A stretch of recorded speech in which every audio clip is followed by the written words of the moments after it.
It's a great question, and it's one that always puzzles us as teachers. And I think it's important to remember that language learning is not linear in its nature. And therefore, it's natural for students to make mistakes with language they've already been taught. There are all sorts of reasons why it might be hard to fully internalize new language as a learner. One of them might be interference with your own language. It's almost like two computing systems talking to each other. Another might be that you suddenly find yourself in what I've called here a complex language event. A lot of the time in the classroom, we're trying to make it safe for our learners. We're trying to give them manageable activities and a manageable way to practice new language. But we know that outside the classroom, people aren't trying to make it safe, and it can quickly become complicated. And so if a learner who has, in theory, if they have time to process, maybe if they were being tested, has the available formal knowledge, is in suddenly a complex language event, then that's going to make it harder to retrieve the language that they've been taught and which they may well know in real time. And finally, I think, and it links to this, the whole area of how we feel. I know that when I'm speaking other languages, a lot of my fluency depends on how I'm feeling. Am I feeling confident? Do I kind of want to be in that space even where I'm using another language? Is there something in a situation that's making me feel stressed, that's maybe reminding me of scenarios in which I struggle to use that other language? So there are emotional factors in play also.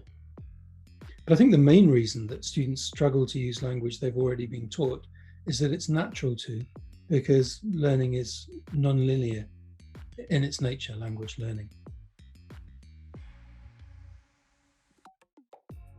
First of all, I would never say that the traditional coursebook approach is ineffective. It's how millions of people have learned English, and it's how many of us learned other languages. The traditional coursebook approach has strengths, and it can work, but I don't know how well suited it is to learning English today.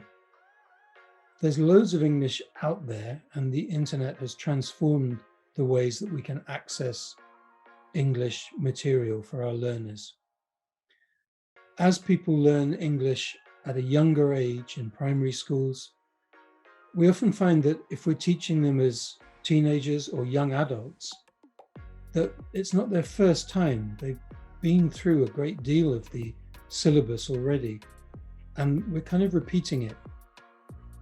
And if we do that in a linear way, then we're not necessarily given the chance to kind of put the pieces together. So I think that by taking a non-linear approach to some of our teaching, as much as we can, we give students a chance to use language in a natural way, to follow their thoughts in English. And we know that thoughts wander, they don't go in a straight line. And then to have that experience of putting it together, of realizing that they need, what's that word? What's that form? And practicing the game. We talked last time about how you can teach people, I don't know, the same tennis stroke 100 times. But until they're in a game, they won't get the chance to really learn how to use it, because it's not just an action, it's a response. And the same is true of language. So I think non-linear teaching is one way to really prepare our students for the real world and to help them communicate properly when they're in it.